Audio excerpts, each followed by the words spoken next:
The first time Rachel said she was dying, nobody believed her, not even her doctor. It all started one Tuesday morning in October. Rachel Bennett sat alone at her kitchen table, staring through the window at the gray sky outside. The coffee in her favorite blue mug sent curls of steam into the air. Everything about the morning felt normal. Her husband Mark had already left for work. The house was quiet. Rachel lifted the mug and took a slow sip. The coffee tasted slightly bitter. She frowned. Maybe she had used too much coffee powder. She took another sip anyway. 20 minutes later, she was lying on the kitchen floor. Her stomach felt as if someone had poured fire inside it. Sweat covered her face. Her hands trembled uncontrollably. She tried to stand, but her legs refused to cooperate. The room spun around her. For a terrifying moment, she thought she was having a stroke. She grabbed her phone and called emergency services. By the time the ambulance arrived, she could barely speak. The paramedics rushed her to the hospital. Doctors ran tests, blood tests, urine tests, heart scans. Everything came back normal. One doctor suggested food poisoning. Another suggested stress. A third asked whether she suffered from anxiety. Rachel left the hospital the next day with no answers.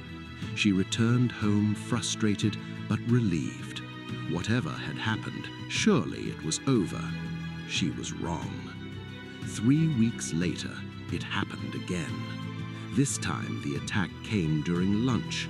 The symptoms were almost identical: burning stomach, violent nausea, dizziness, confusion, shaking hands. Again, she ended up in the emergency room. Again, doctors found nothing. Rachel began keeping notes. She wrote down everything she ate, everything she drank, every headache, every stomachache, every strange feeling. She became obsessed with finding a pattern. Weeks turned into months. The attacks continued. Sometimes she would be perfectly healthy for several days. Then suddenly she would become violently ill. No warning, no explanation, no answers. The uncertainty frightened her more than the sickness itself. By spring, Rachel had lost nearly 20 pounds. Her co-workers noticed. "You don't look well," one of them said. "You should get another opinion." Rachel did, then another, then another. Specialists examined her. One suspected an autoimmune disease. Another suspected a rare digestive disorder. A third thought she might have a neurological condition. Every test ended the same way: normal, normal, normal. Rachel began to feel as if she was losing her mind. Even her closest friends started questioning her. One afternoon, she overheard 2 co-workers talking in the break room. "I think it's stress." "No, I think she likes the attention." Rachel stood frozen outside the door. The words hit harder than any illness. People were beginning to think she was imagining everything. Only one person never doubted her: her husband, Mark. Mark attended every appointment. He drove her to every hospital visit. He sat beside her bed during every overnight stay. When she cried, he held her. When she feared she was dying, he reassured her. "We'll figure this out," he always said. "We won't stop until we find the answer." Rachel didn't know what she would do without him. He was her rock, her safe place, the one person she trusted completely. Then one night, something happened that changed everything.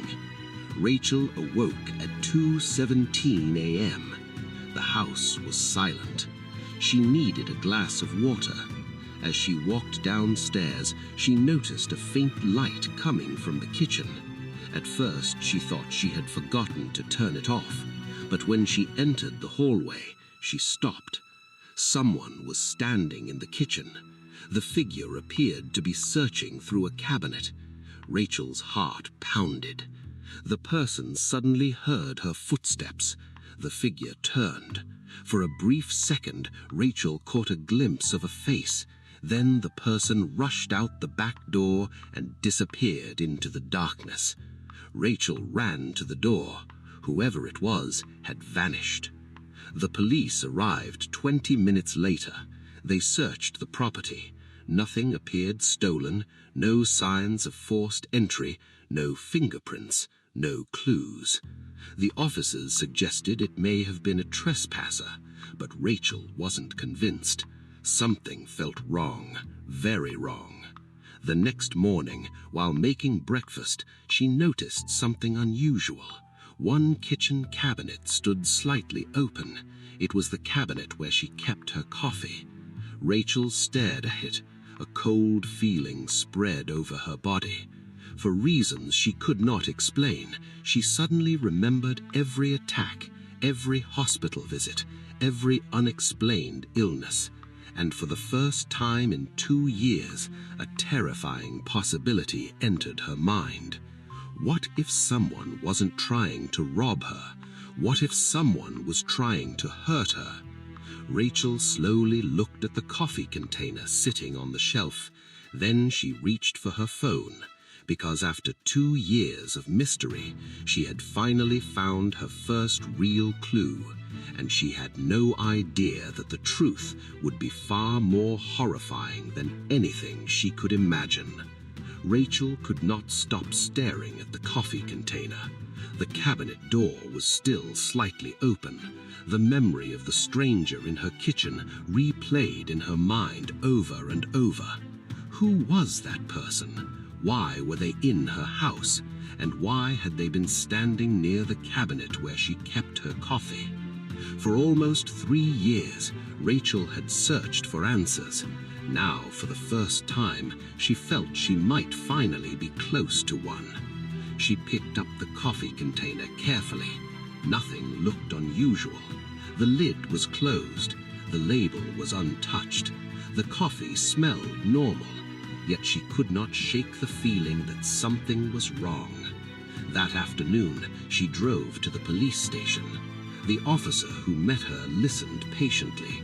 When Rachel explained her years of mysterious illnesses, he raised an eyebrow. "You think the person who entered your house might be connected?" "I don't know," Rachel admitted, "but I can't ignore it." The officer nodded.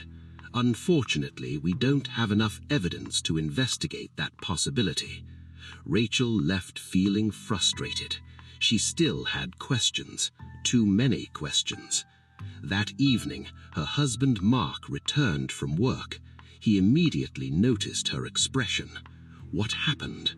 Rachel told him everything. The stranger, the cabinet, her growing suspicion that someone might be tampering with her food or drinks. Mark looked concerned, very concerned. "You really think that's possible?" "I don't know anymore." Mark wrapped an arm around her shoulders. His calm voice always made her feel better. Still, she noticed something unusual. For just a moment, his face seemed tense, almost nervous, but the expression disappeared so quickly that she wondered if she imagined it. The next morning, Rachel decided to conduct her own experiment. Instead of drinking coffee, she poured it down the sink when nobody was looking. Then she made tea. The day passed without incident. No stomach pain, no dizziness, no nausea, nothing. For the first time in weeks, she felt completely normal. Rachel didn't want to get excited.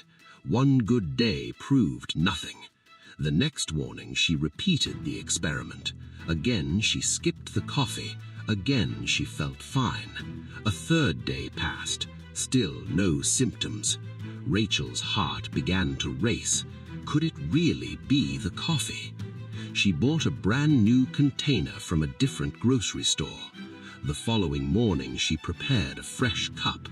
Within an hour, the attacks returned. The attack was worse than ever. By lunchtime, she was vomiting. Her hands shook so badly she could barely hold her phone. She ended up back in the emergency room. As doctors worked around her, Rachel felt panic rising. The coffee mattered. She was sure of it now. But how and why? A few days later, she decided to tell someone outside her family, her best friend, Emily. The two women met at a small cafe downtown. Rachel explained everything: the illnesses, the stranger, the coffee. Emily listened carefully. Then she lowered her voice.